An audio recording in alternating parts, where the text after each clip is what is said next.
save money. Some of you have gotten to the point where you can do it, but some of you have gotten to the point where it's hard for you to do it. In this video, I'm going to share tips with you on how I save my money to get prepared for investing.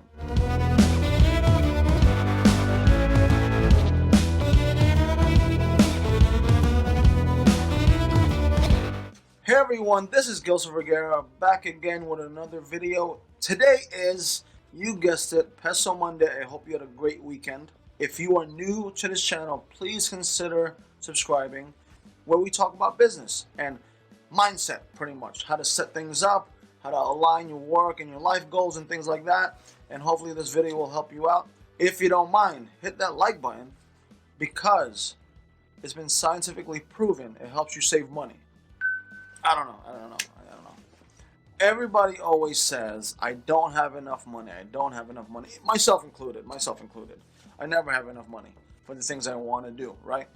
But the only way to fight that is saving. Unfortunately, we all have to save. Now, you shouldn't keep your money in the bank forever. You got to invest it so it can grow, because bank rates honestly suck when it comes to savings. Unless you have nothing to do and you have millions of dollars, and even with a very small interest, it's still making you a fortune. You do not need this video. If you are the type of guy who is somewhat struggling or trying to find ways to get to the level of cutting out on expenditure and trying to lock down a specific amount to save money, this video might be for you. I just want to share with you what type of person I am before I started saving all this money.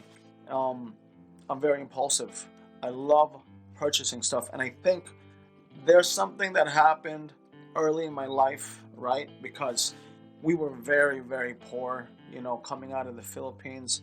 My grandfather on both sides squandered this money, for our future investments, and my parents were left with just having the ability to come to America, which I'm very grateful for.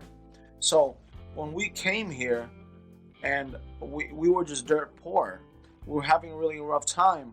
When my parents started making a lot more money, this urge to spend and give it to the children was, my parents did that because they were like, we never had nothing, let me just give you as much as I can, or whatever.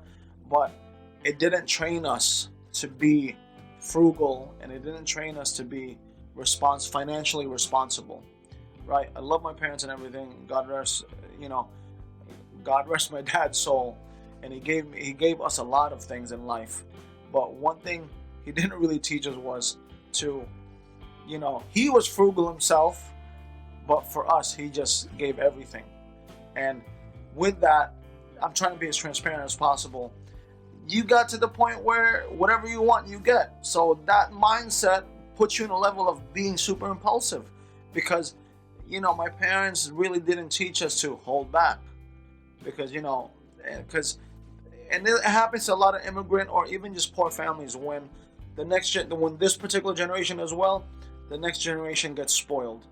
But now in hindsight, it's really debilitating for the next generation to really set themselves up, because I can see what happened to us. That's just me sharing and letting you understand why this is so important to me, saving money and putting everybody in a better position, because it's not easy accepting that you don't have the money to get what you want and what you deserve, right? That's like number one. Number two, it's not easy being declined for like a credit thing because your credit's not right, or it's humiliating, and it's very depressing sometimes. Like, I really wanted this, but I don't have the credit for it, I don't have the money for it. You know what I'm saying? So I want to help people get to that level. I believe that's one of my callings in life, just to teach and help people, because I know the feeling. I really do. It's not easy. It's really not. But either way, before I get emotional here, because I don't want to get too emotional, because when I think about my past, with my dad just passing like 2 years ago, it's still kind of raw. It's one of those things where you remember the life lessons your father, your parents try to teach you. And It's sad that you can't see them anymore. And it's sad that you can't extend that relationship as you get older. Let's move forward. Okay, so how I save money. So let's say, for instance, if I were to make $50,000 a year, right? $50,000 a year. This is gross. This is post-tax. So you already know, like here in New York, right? Here in New York, 50,000. So 50,000 times, about everyone usually pays, if everything's zeroed out, 30%, right? Times 30. That's 15,000 in taxes. Minus 50,000, you're left with $35,000. Now, this is a fictitious number, right? But some people make this money or whatever. So what do you do with $35,000 in a year? So $35,000 divided into 12 is that. So you have $2,916 to play with. This is net already, every single month. So what do you do, right? What do you do? Now, this is what I do, and whatever any pay scale I do, right?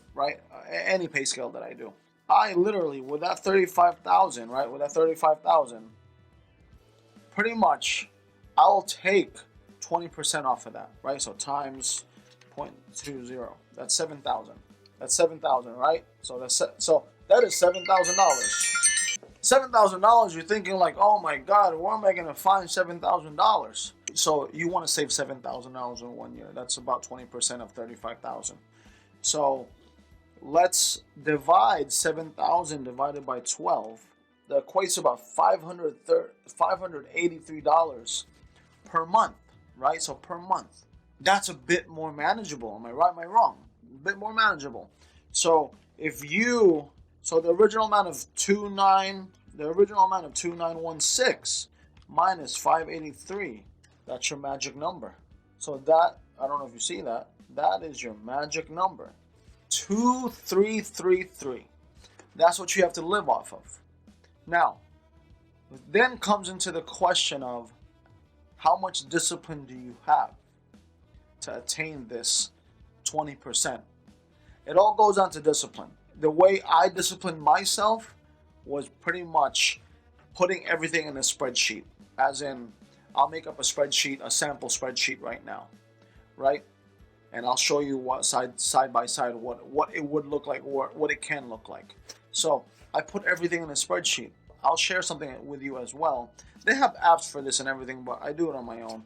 I got to the point of making up a Google form that I put in all my expenses and all my income, because I got to the level of breaking down what I spend day to day, week to week, month to month.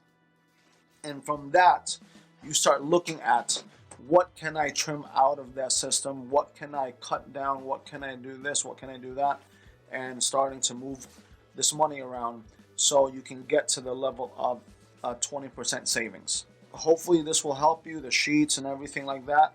I did that because I am impulsive. That is my problem. My biggest issue is being impulsive. Like, I want it, then boom. So for me to come out of that, I had to literally hold myself accountable for why I'm not doing things or not getting things at this point in time in my life. So hopefully that helps you. And number two, the biggest thing that helped me out was opening up another bank account. Because here in America, I don't know, I think in the Philippines, I don't know if they have it where you can do multiple accounts. But here in America, they have direct deposit. In the Philippines, I think it's probably similar to putting it in a ATM and things like that. But the biggest thing is opening up another bank account. I have my money go into 3 accounts. I'll give you a screenshot of what I do. The first bank account is used for the payroll. Now, this bank account is predominantly used 100% for just my expenses. That's it. Everything that I, over time, understand what the expenses are, it only gets taken away from this one account. Now, when payroll comes out for me, another set amount goes into another bank account, and that's my savings. That is my 20 to 25%. That account I never look at, because I know if I received my money to deal with my expenses every month, I know the money went to the other one as well.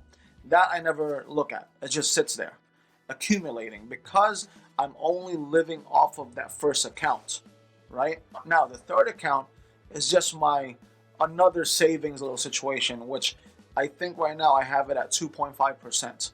So every time my money comes in, one goes to the main account, which is used for expenses. One goes to my savings account that is used for just future investments. And a third account is used for extra stuff. I only account for like 2.5% of my income that goes into this account, and that just accumulates over time. It's just a way for me to, stay disciplined and have a little bit of rainy day money on the third account. And that's what I pretty much do. Step one was understanding my expenses monthly, right? Understanding my expenses monthly. That's one. Everything from my coffee, I can buy shoelaces, gum, whatever. Understanding and tracking every single expense, right? Two, when that number comes out, the magic number of how much I spend every single month, and then how much I take in every single month, then I start weighing in, at what percentage can I save? So I started off with 10%, then I found more ways to save more money, so that gained to 15%, save more money, 20%. That's my magic number. So that 20%, once I got that number, I was like, you know what? Let me take that out, put it into a different bank account, and I can only live off of the 80% of my income. And then once I got to the level of I made a little bit more money in this field in America, I then said, you know what? Let me just make a separate account for fun. Just, let it out there and let it accumulate. Actually, now that I think about it, that's literally the money I use to invest in Robinhood. The links are down below if you want to get into Robinhood. It's really amazing. I think if you start a stock or you hit my link, you get a stock and I get a stock. So the links are down below for the Robinhood. That's pretty much my tips as to how I got to save money. Now, so with that said, thank you for watching the video. I really appreciate it. I hope it gave you some type of value. I really do. If it did, hit that like button and let's grow this channel together. I really appreciate your time. Take care. Bye.